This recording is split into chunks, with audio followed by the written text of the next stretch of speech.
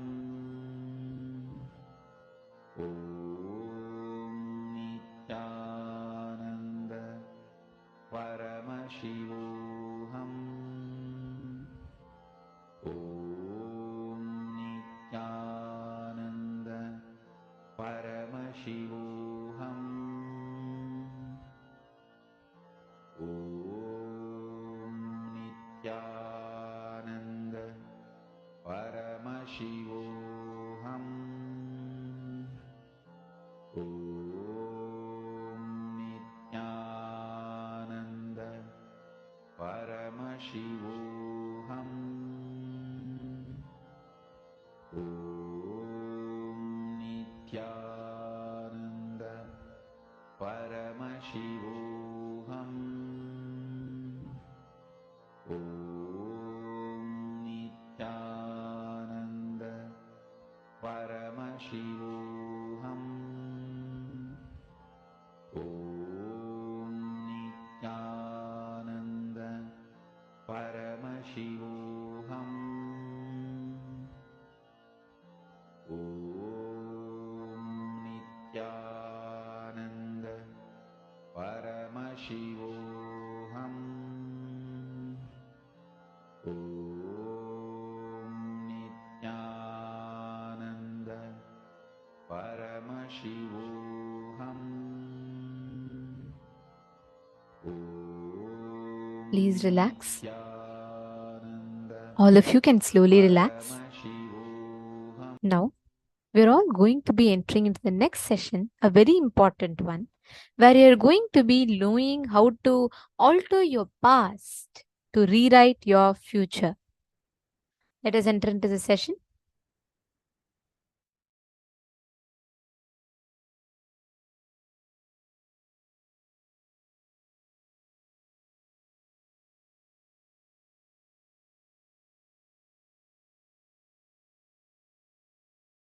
Listen. Listen. I want to tell you two things. One, the scientific values. I was studying what makes something as a science, the definition of science, what makes something as philosophy, what makes something as mythology, what makes something as history. I was studying the definition of the qualities and the substance. What is the substance and what is the quality declares something as a science, something as mythology, something as history, something as philosophy. I tell you, after thoroughly studying, and I was also spending some time with many different autobiographies of people from various walks of life, from different parts of the world and different time and culture. Listen. The conclusion I arrived, Vedas and Agamas have highest qualities and values of science. Understand? The revelations and declarations of Vedas and Agamas, whether in the field of health, in the field of cosmology,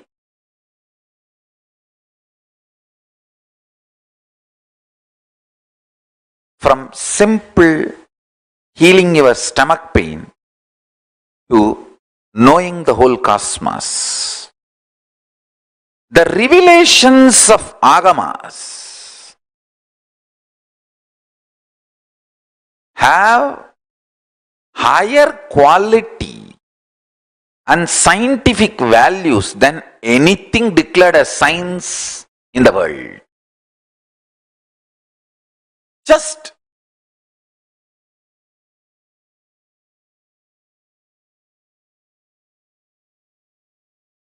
I need to wake the whole world to this reality.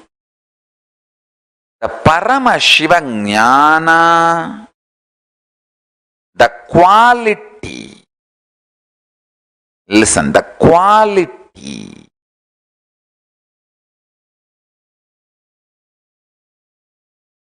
the values declared as the definition for defining something as a science.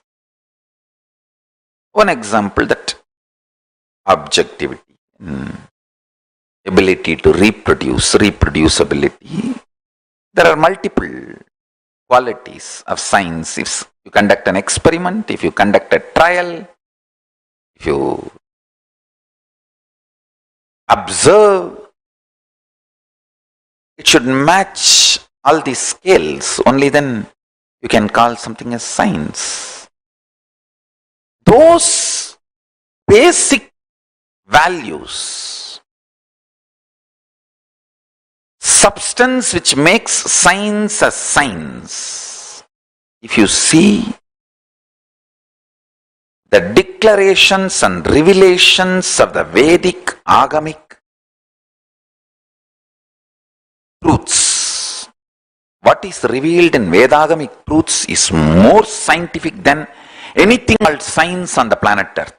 My life's mission is to make humanity wake up to that reality.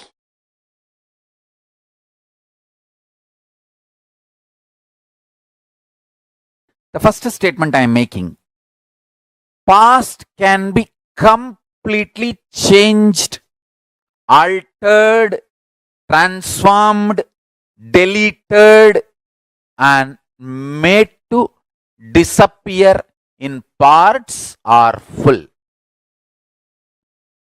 and rewritten as we want. I do not want to leave any doubt. That is why multiple words I am using. Past can be fully deleted, or half deleted, or partly deleted, deleted as we want. It can be transformed fully, partly, as we want. It can be changed, rewritten fully, partly, or as we want. Understand?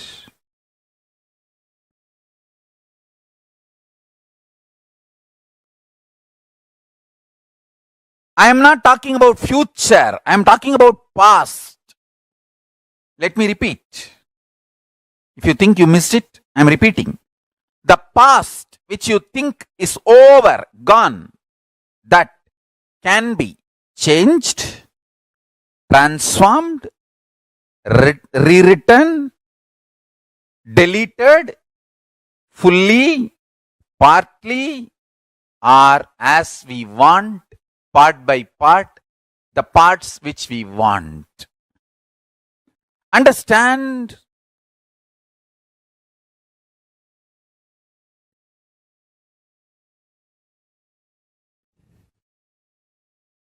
I'll tell you one small incident. I used to make a lot of beautiful deities in clay. I'll collect the clay after the Ganesh Chaturthi.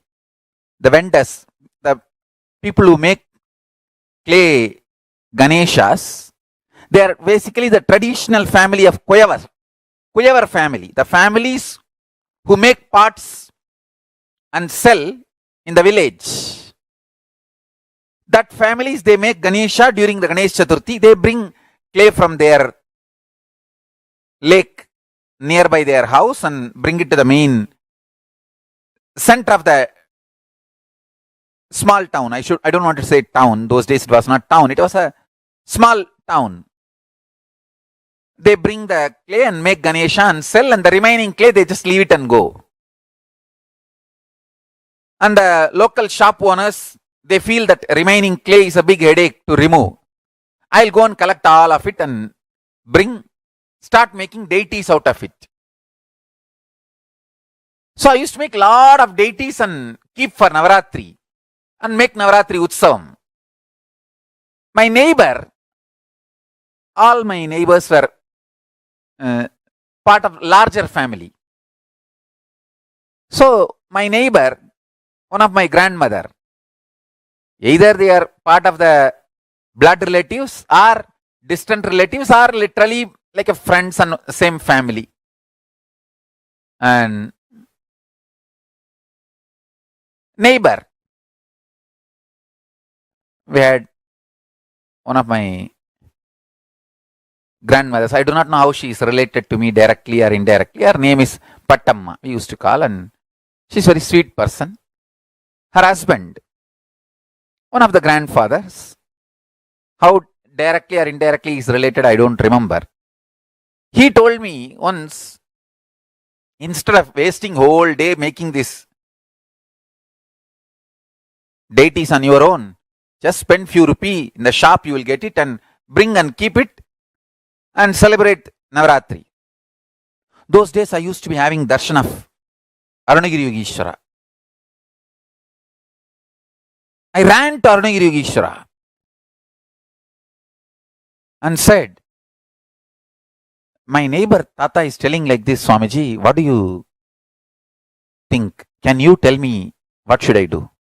He laughed and said, all the people who buy from the shop and keep, do you think they get enlightened? They get experience. It is the time you spend, your energy, your involvement, that makes you enlightened. He made a very beautiful statement. எல்லாத்தையும் பணத்துக்கு சமமாக்குனா இப்ப மொத்தமா பணத்தை பேங்க்ல வச்சுட்டு நம்மளா செத்து போயிடலாமா? வாழறதாம்பா வாழ்க்கை, எல்லாம் பணத்துக்கு சமம் இல்ல. He told beautifully, living is life, not everything is equivalent to money.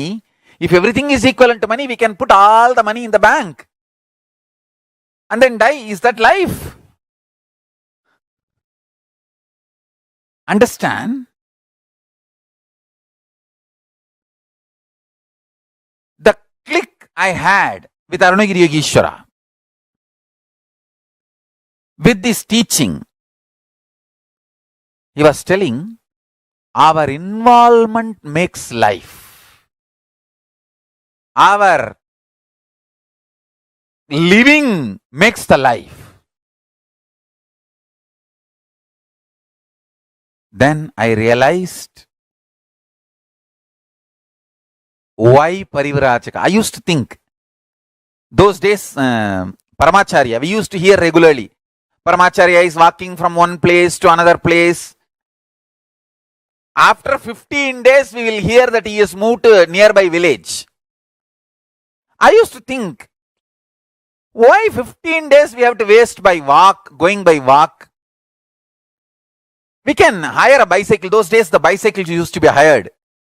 In the villages, they will give the bicycle for hiring. 1 hour, 60 paise. For 1 hour, the hiring charge is 60 paise. If you take 2 hours, 1 rupee. 20 paise discount. The bicycle, they will give for lending.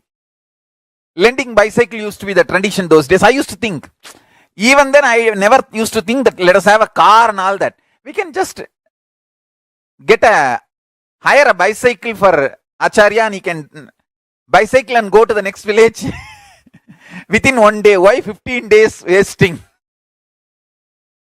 I used to think. Now I understand. Understand now with 10 vehicles, 2 ambulance, kitchen caravan, restroom caravan, 10 vehicle, I am making people walk.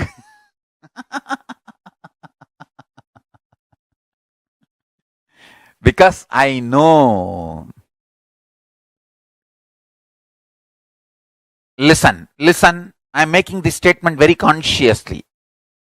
Anyone intensely dives into the now, the present life, gets the power, not just rewriting or writing, creating the future as you want.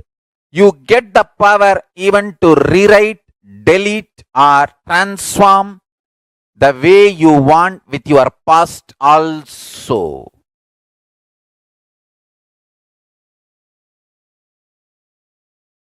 You may think Swamiji will always exaggerate. No. If you think I always exaggerate, you are man. You are human being. If you think he will tell the truth only, even though it looks like exaggeration, you are my disciple. If you think I always exaggerate, you are just ordinary human being. If you know, yes, it may look exaggeration, but he is always right. In few days I will understand, in few days I will realize what he said. Then you are my disciple.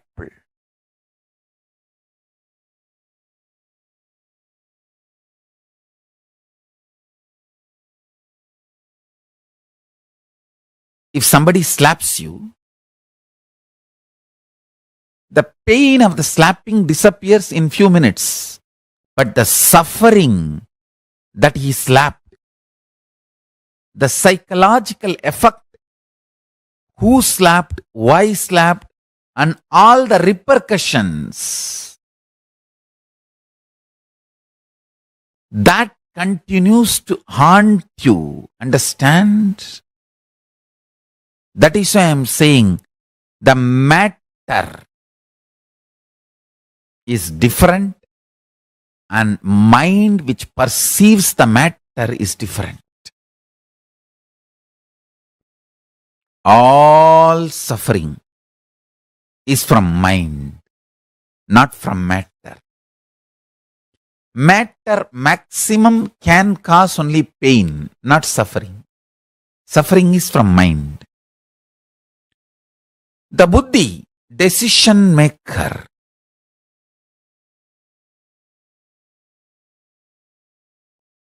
always tries to compromise, knowing the mind is delusion. Understand? That is the biggest problem. See, the buddhi knows the ultimate truth, consciousness, but it always consoles itself. I know this is the highest truth, but this is the practical reality now. So let me respond to it. Understand? Not responding to what you believe as practical reality is the most practical reality. If you want to be really practical, do not respond to what you believe as practical or what is presented to you as practical. Anybody who does not believe in what is presented to him as practical by the mind becomes winner. The most intelligent game in the life is do not believe what is presented to you as practical by the mind, because mind is waiting to get hurt and it is loaded with the wounds of the past.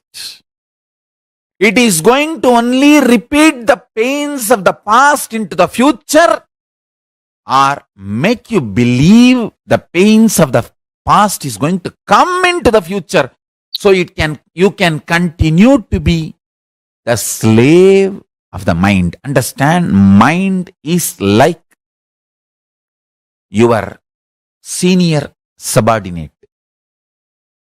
He wants to keep you under his control. He can keep only if you are continuously in problem.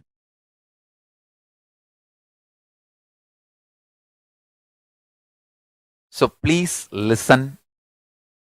Even listening will awaken your Kundalini Shakti and you will become enlightened.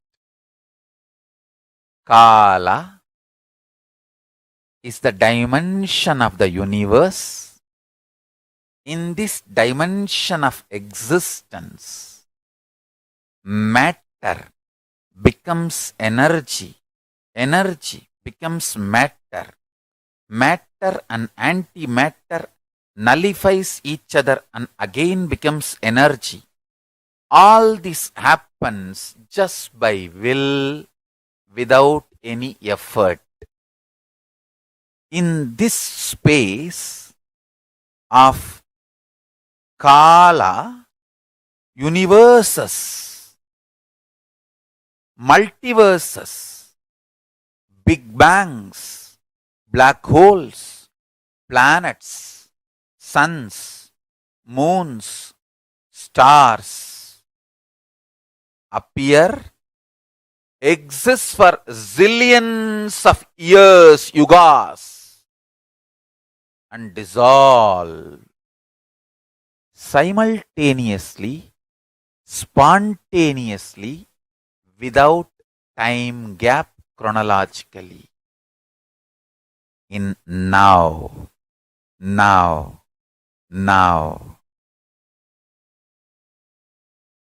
Please zoom out and meditate on this.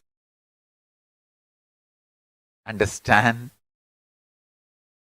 When you zoom out and meditate on now, when I am talking about now, I am not talking about Buddhist Shunya now, that nothingness now. No.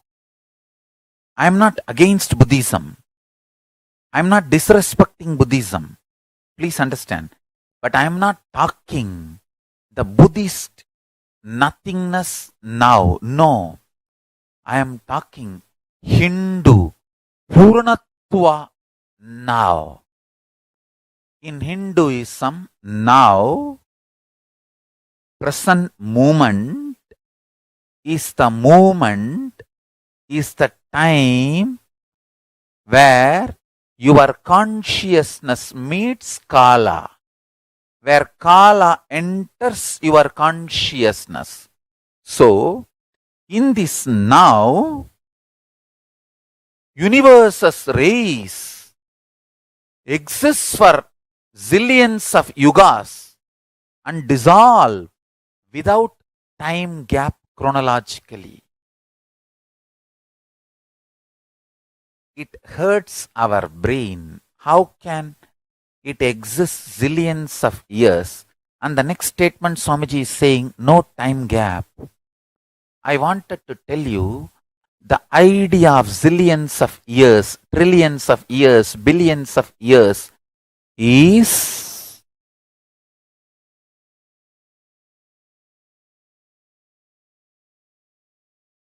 relative existence, not existential reality. It is relative, not existence. Whoever meditates on the existential reality gets enlightened, gets liberated, downloads powerful strategies for life. Understand? All matured strategies for life, powerful strategies for life comes from Upanishad, Vedas and Agamas. Vedas and Agamas are Akashic records of KAILASA. Please understand.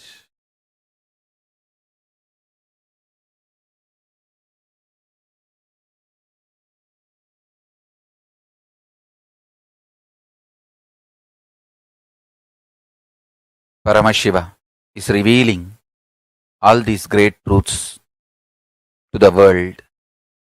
Please listen and internalize. All these truths are independently powerful and capable to make your consciousness into super consciousness. Your consciousness is the seed. It is a possibility. If you understand these great truths, it can flower into super consciousness.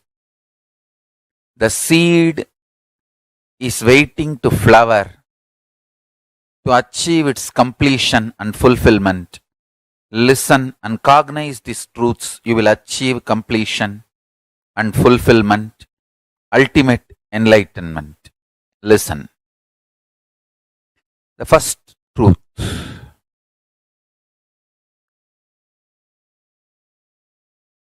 Kala continuously meets your consciousness now. So the mood of your body, your mind, your physiology, your psychology you keep now plays a very important role in your whole life. If you keep the now in incompletion or hopes, that will continue forever. If you keep the now in the completion and clarity, that will manifest forever. Kala does not meet your consciousness in the past or in the future. He meets your consciousness now, in the present. So, again and again, during your present moment, be in the space of completion. Learn to bring completion to yourself, restful awareness to yourself now, and do not have guilt or worry if you have the influence of the past and influence of the future on present now. Guilt or fear is a one more incompletion that is not going to help. So, not engaging with guilt, not engaging with fear, unclutching with fear, incompletions, guilt is the right attitude.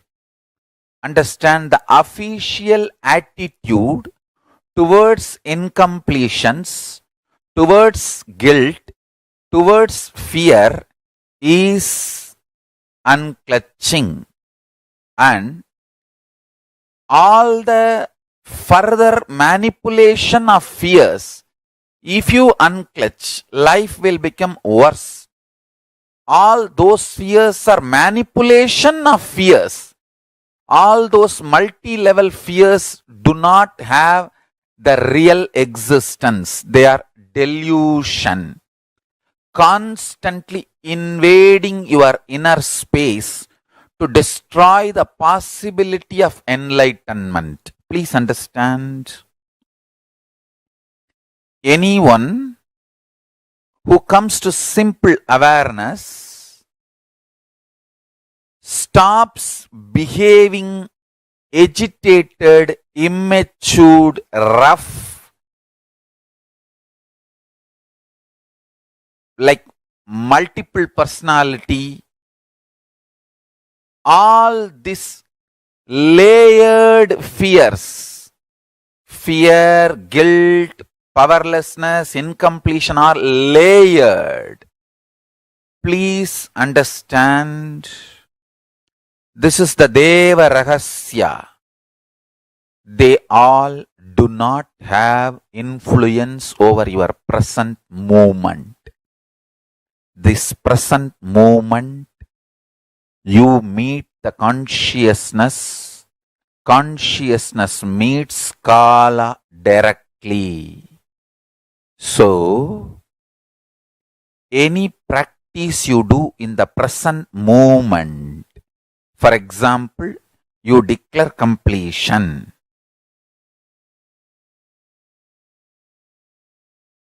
Immediately, even 2000 years of incompletion has no power over you. This is Deva Rahasya. Understand? This Deva Rahasya can empower the truth in you just like that. You can manifest Paramashivam now.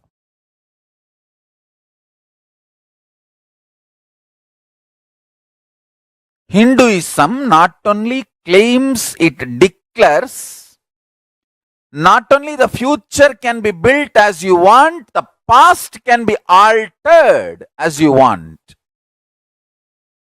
If you start practicing completion from today, every night, not only you will build your future as you want,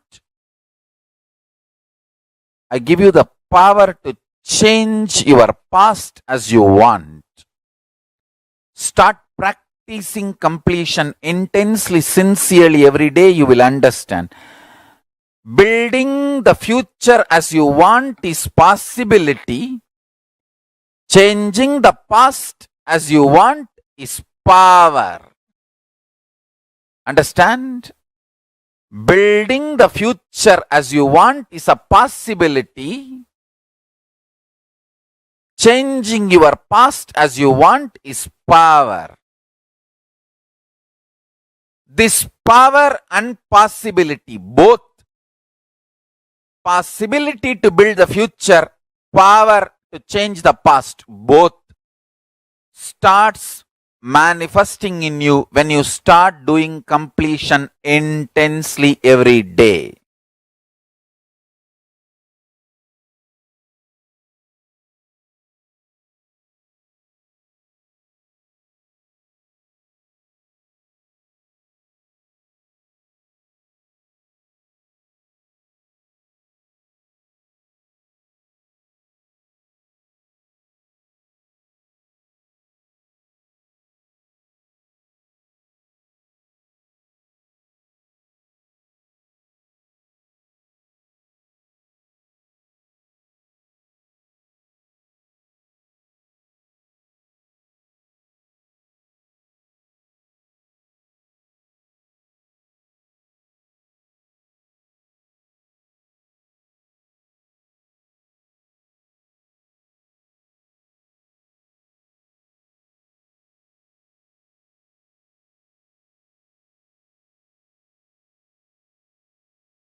Nithyananda, I hope all of us enjoyed this amazing revelation by Swamiji on how to rewrite your future. What kind of a past we had, how that impacts our future, how you can rewrite your future. Powerfully, Swamiji explained, human beings are endowed with the energy to make what they want as a reality in their life. We are not, like Swamiji said, we are not beggars sent to planet Earth. We are not sent as beggars to the planet Earth. God is not a sadist. If you will, planets always come to you. In three ways they come to you. If you are praying, they come to you as God. If you are declaring, they will come to you for in a negotiation table. If you are responding from the space of oneness with Paramashiva, they just do what you see. Understand? We all have the ability to rewrite your future.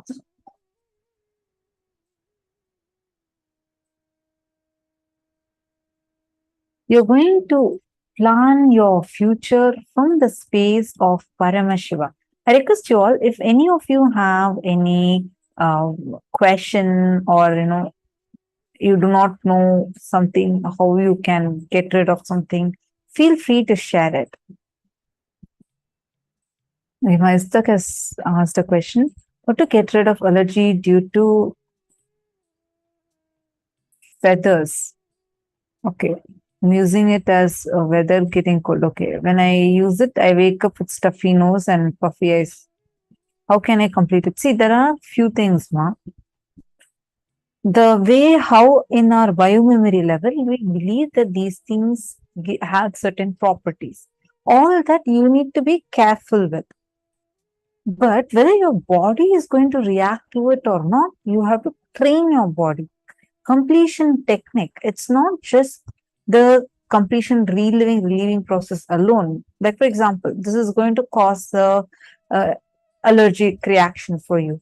How are you going to be completing that? Like, you may be able to complete it if something had happened, the conclusion came from this birth. What if this was there from in your very biomemory? You understand it? Now, for such things, you have to consciously change it.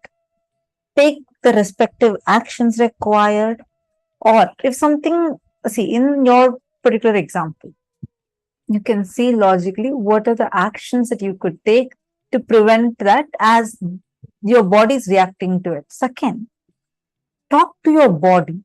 It actually will listen to you. Talk to your body and ask it. You will see from the space of Paramashiva, when you make a declaration saying, from this moment, this is not going to bother me anymore, the particular object will lose its power over you.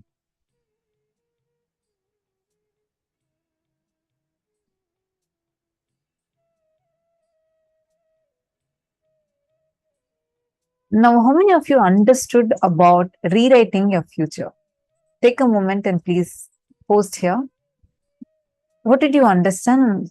What do you think as what you can do for rewriting your future? Come on. I remember an example that Swamiji gives.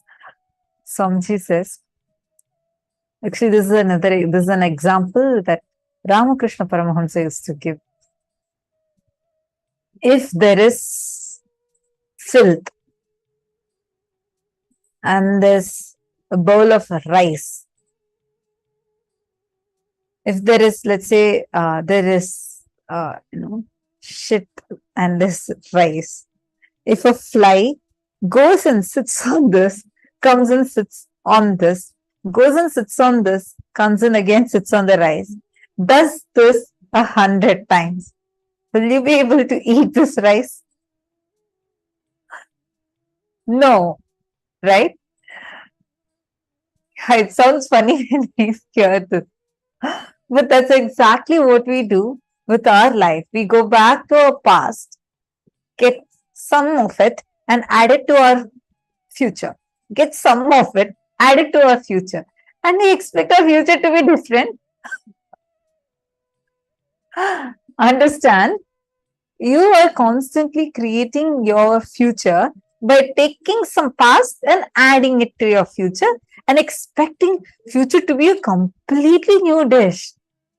Come on, you have added it from your past.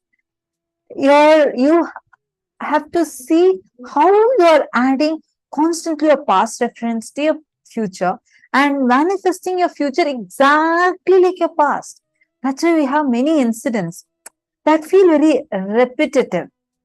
You may say, no. What do you mean by repetition? I meet new people, different times. I have different types of things. I have grown a lot. I've matured a lot. True. Definitely you've matured. But there are some paths where you're exactly repeating from your past to your future. Even the conclusions, the reactions that you carry, the conclusions that you carry inside your body. Like this, there are multiple things that you just take from your past, add it to your future. Take from your past and add it to your future. And expect it to be something new.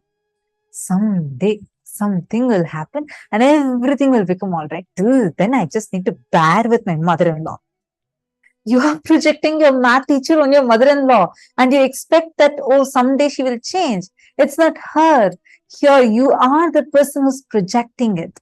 It's like life is like an empty white board.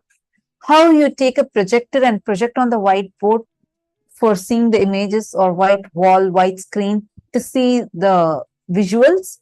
Same thing. Life is like a blank canvas. You are projecting what you want and you see what you see because you are the one who's projecting that. You're creating your reality. You're creating the future the way you want it. So what now? Okay, this is something happening. So should we just leave it? No. Arey, we have Swamiji, Paramashiva himself with us. And he's here to empower us to have the ability to change the future, rewrite the future the way you want it, how you intend to be. Understand, your intention is powerful. You can have an intention now. Let's say, Ma Nitya Guru Prasadini wants to become a serving Epitajaman. Now, till now, whatever might have been the thing. So now if she decides, okay, from this moment, this is the kind of future how I want to be, with a simple decision and declaration, your future can change. It can completely transform. Now you will say, what are you saying, Mom? I have had so many desires. You don't know, every day I have a long list, a wish list that I want to give to God. And I'm waiting for that one day that something really miraculous had happened. No, understand, success, winning is a habit. It is not a one-time thing. It's like how Swamiji mentioned yesterday, it's a habit. You need to make it as your lifestyle. When you decide and make a conscious declaration from the space that you are Paramashiva, it'll happen. It'll just happen.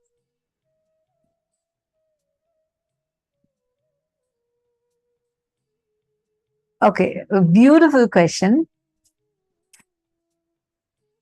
Ma Paramashiva Shaktini has asked, Ma, I don't know what kind of situation that we do declarations in, and what kind of situations do the 4 points completion just now. Every night, sit and do completion. Every night. Make it as a lifestyle to do completion. Complete it your entire day. Relive and relieve yourself. In Gurukul, actually, we all used to do this, where we literally do remember our day in reverse order. Usually, we remember our day from starting till end, right? But just before we go to sleep, we go over our entire day in reverse order.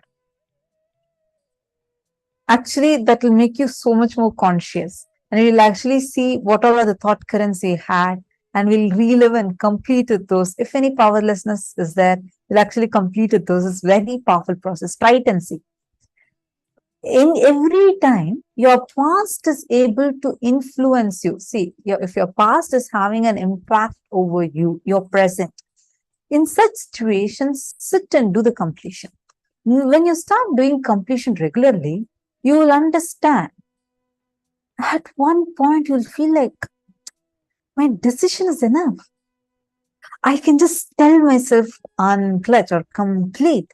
Let me be in completion with this incident. It just becomes complete. So no need at that time to sit and do this whole process again and again and again. Same way, conscious declaration is just a decision in you. Sit, chant the Mahavakya, visualize Swamiji, and declare, let this become reality. Actually, visualize the entire thing. Let this become reality. It will become reality. I've shared this earlier. In this one incident that happened. Like one of my favorite incidents from where like I had this as a powerful cognition. So in 2014, I got this Atmalinga in Cambodia. We were a small group of us. Just I think about 1,000 people, 1,700, 500. That's what I mean by small group. Like only that group of us who had been with Swamiji in Cambodia, we all received the Atmalinga first. No one else had just Atmalinga. And Swamiji had said only one Atmalinga per person, and you can't get the second one. At that time, initially this was the thing. So you can only have one Atmalinga per person. Swamiji had blessed and given the Atmalingas to us. No one else had, and everyone, all other people, like all other Sangha people, even many of the Gurukul kids who did not have, everyone were like, oh my God, can I just see your Atmalinga? See your Atmalinga. It was like, such a thing that they all wanted to see or at least touch once. It was so precious. And so in Gurukul, only a few handful of us had this Atmalinga. So the many kids used to keep coming and asking me, hey, can you show your Atmalinga? And they'll come, they'll touch it, they'll, pray. So I'll always carry my Atmalinga in a small box in a bag. This particular day, it was, I think, Swamiji's Jayanti or Shivaratri, one of these two. So there's grand celebration in the Adinam. Literally, people from all across the world flew in to celebrate. The whole Adinam was crowded. Anywhere you see, you'll just see crowd everywhere. And people all had come, and we were like celebrating grandly. The celebrations are going on. It'll start from in Adinam with Swamiji. You never need to ask. It starts early in the morning and goes on and on even till the next day. So celebrations are like non-stop. We have rituals, we have like culturals, we have procession, and with Swamiji having the darshan, individual darshan, and Swamiji will give individual darshan for every single person that would have come. Swamiji gives like he doesn't even move from his position, right? Like some, even let's say 5,000, 6,000, 7,000 people. Swamiji will sit there till the last person receives darshan. He'll sit with the same smile, same energy, same compassion, sweetness, and give darshan. So it's such a grand celebration just to be with Swamiji and be there. On this particular day, this incident happened in 2015. Morning, Swamiji gave a satsang, and that Swamiji told us one statement. Swamiji said,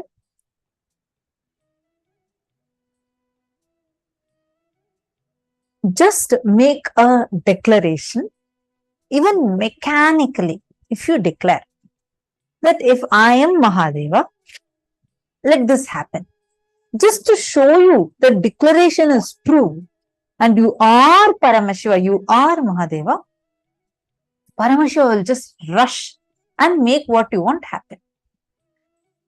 So, Swamiji had told this in the satsang in the morning. For me, it was like wow, such a big click. Because especially you don't need to believe, you don't need to cognize. Many times when something is told as, okay, you need to cognize. I used to start having like self-doubt, oh, probably because I'm not cognizing it. So this may not work for me.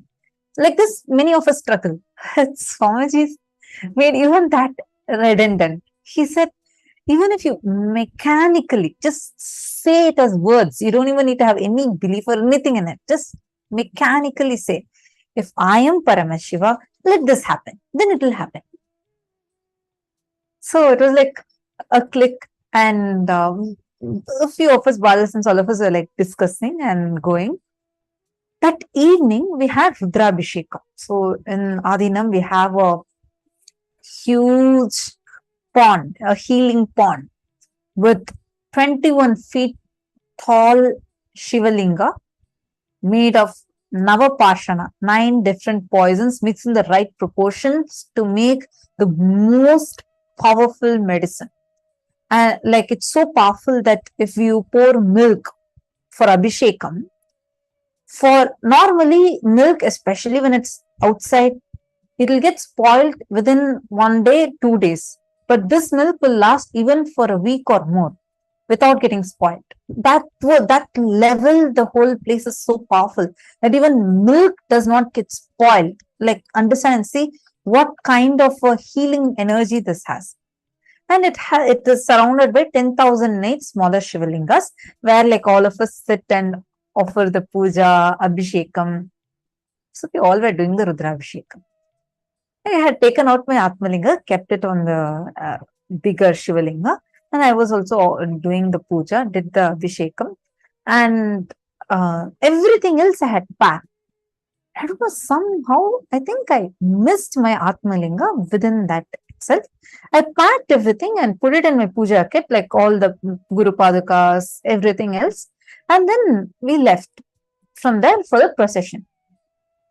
While we were like moving for the procession, midway, one of my friends came and asked me, hey, can you show me your Atmalinga? I want to see your Atmalinga. So, like as usual, I go put my hand in the bag and open the box. Atmalinga is not there. For a moment, I thought she's playing with me. So I asked her, hey, did you take the Atmalinga? She's like, no, I really did not take. I was trying, no, some of these Balasins are making fun of me or something. They would have only surely taken the Atmalinga, and I'm trying to ask everyone. Nobody had it. I was getting really scared because Swamiji had told at that time only one Atmalinga per person, like you can't get a second one. I was really getting scared. I'm like, did I just lose my Atmalinga? I'm looking around, looking inside the bag. It was not there. And I asked my friends, I looked into her bag, I checked everywhere. Nowhere Atmalinga was there. Searching, couldn't find. And procession started by then. So Swamiji was sitting on the chariot, and it's a beautiful chariot. Swamiji was sitting on that, and he was coming around, and the entire crowd with loud music, having the colorful umbrellas, alavatams, and like, it's such a celebration. The instruments, you're dancing, jumping, they're bursting crackers.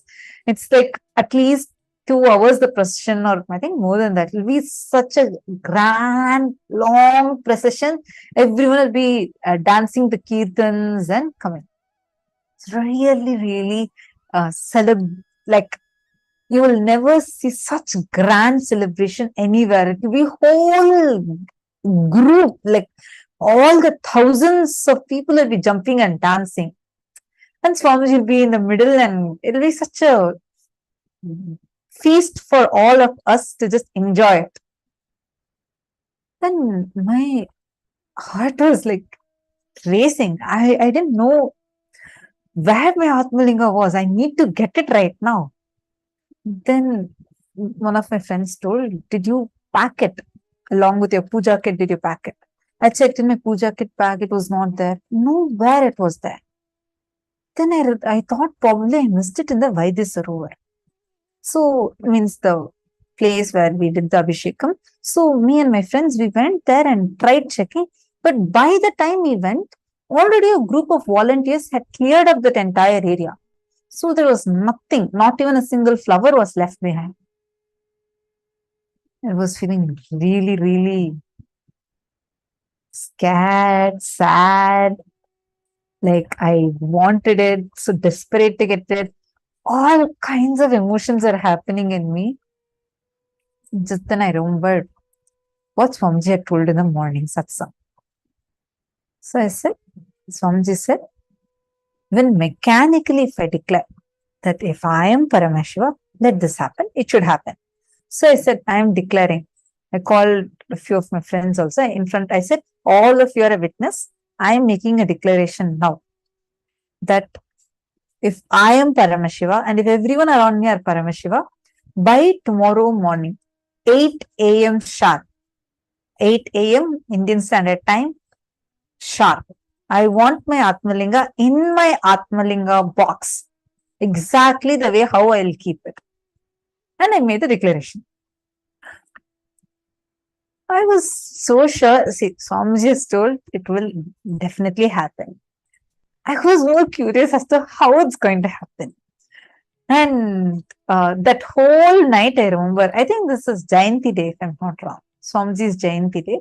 So, like the whole night, I was like trying to open the box and see once in a while, did it materialize or did someone come and keep it inside? Full night passed. No change at all. I didn't find my Atmalinga yet. Next morning came. I tried going back to check if Vaidya Sarovar anything is there. Nothing is there. Yoga got over. Puja got over. 6 a.m., 7 a.m. Only 1 hour left. I still did not get my Atmalinga. I was trying to see again and again. I tried opening and closing the box a few times, thinking somehow it will just materialize or something will happen. Nothing happened. 7:30. Only half an hour left. According to my declaration, by 8 a.m. it should be here. 7:45. 7:58. Like there's 2 minutes left. Still, I did not get my Atmalinga back in the box. I was really getting, like, I was panicking by now.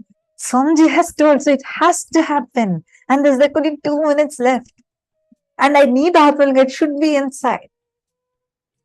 7:59. There's a minute left. And there used to be a bell that goes on. For a minute it will go on just before 8 a.m. 8 a.m. was a satsang time. So before 8 a.m.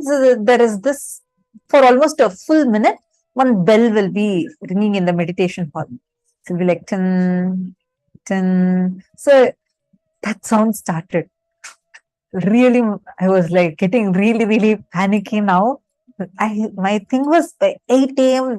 my Atmalinga should be there. Suddenly, I felt a tap on my shoulder. I turned and saw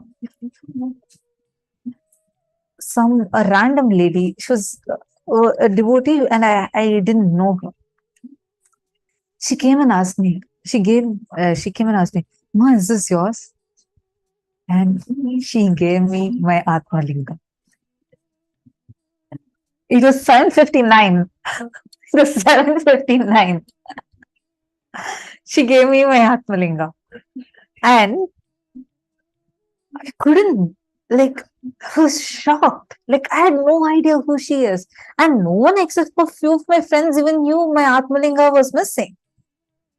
And she comes directly. She doesn't go to anyone else. She just walks straight, comes to me and gives this Atmalinga. I checked. And it had the same kumkum that I had put the previous night and the previous evening, and the same chandan, everything was there. And so I was sure this was my Atmalinga. And I asked her. So by exactly, and I put it in my box, I closed it and kept. I saw that time, it was exactly 8 a.m. So exactly the declaration I made, Swamiji made it happen. I was quite curious. I asked her, I don't know you, nor you know me. How did you come and give this Atmalinga to me? And how did you know this was my Atmalinga? And then she said, actually, yesterday I went from the time everybody went to Cambodia, and all the Cambodia Inner Awakening participants, the Shivoham program participants had received the Atmalinga.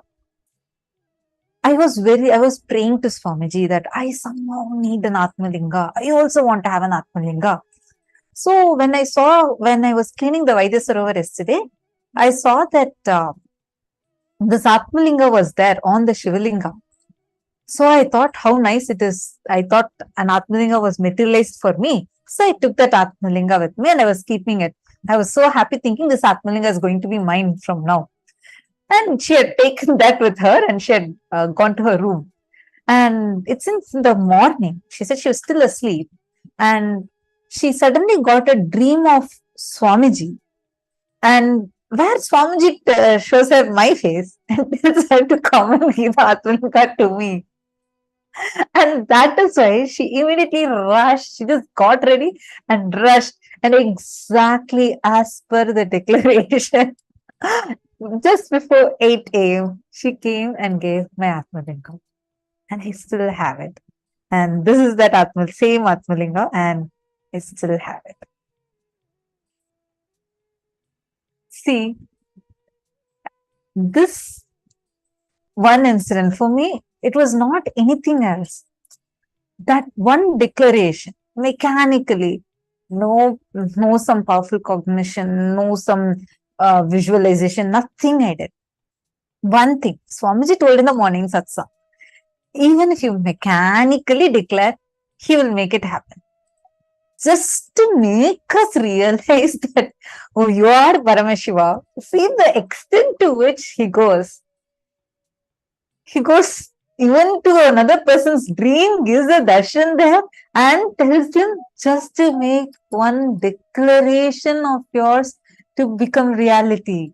Understand, all of us here, all of us are having Paramashiva here with us. Paramashiva himself is physically here and he is giving you this knowledge. And just the moment you connect with him and the moment you declare, you will see he will rush to make that happen. That is why it's so sweet. It's not like, some visualization you need to do, some technique you need to do, nothing. You just connect to Swamiji. He will make it happen for you because he is just waiting to make us realize that we are Paramashiva. He himself is there residing inside us.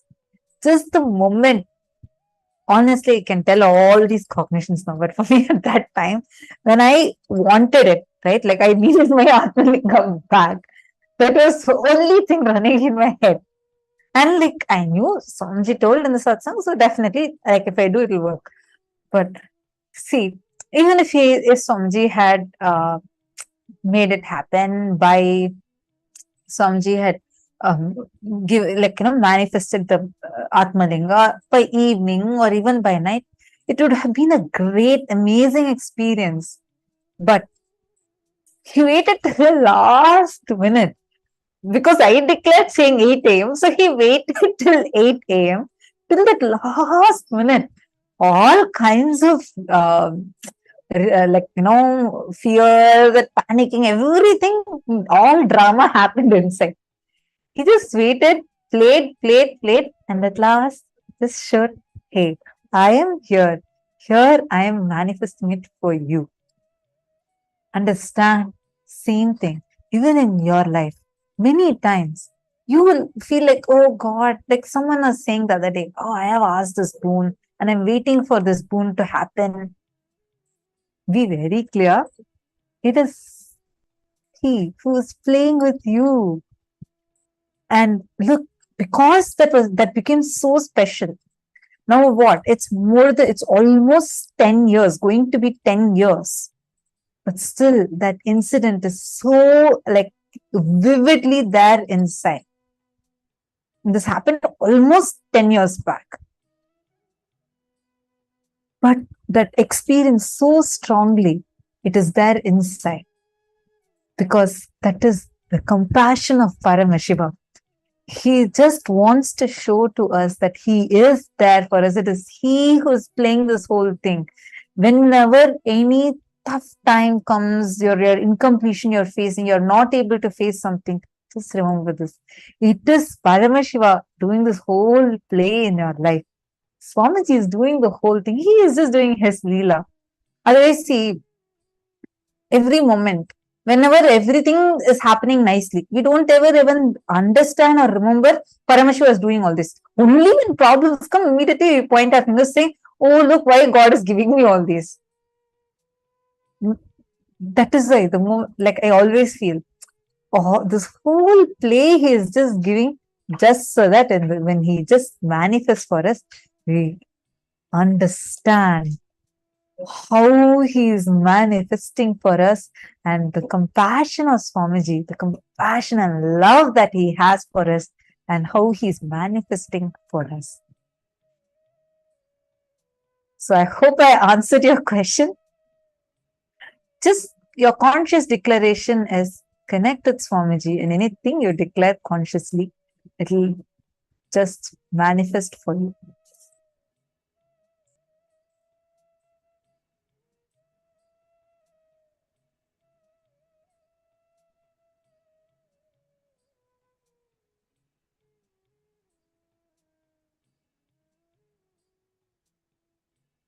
See, so many of you posting such beautiful messages. See, all of you can enjoy this experience. Each one of you can have it. For all of us, Swamiji has opened it up for every single one of us to be able to experience like this and manifest like this.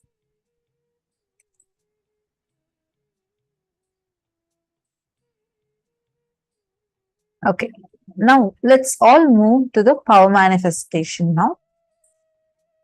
Sit with the same conscious declaration. Now you're going to consciously declare and move the deity. You're going to take any of your favorite deity and keep it on, or your Atmalinga, and keep it on your tab. Like take your tab as any silicon device, even phone would work, and you're going to move it with your conscious declaration, and you're going to do the power of consciousness over matter. Please start now. Paramashivoham.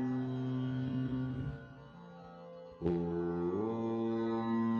Nithyananda Paramashivoham. Om Nithyananda Paramashivoham. Om Nithyananda Paramashivoham. Om Nithyananda Paramashivoham.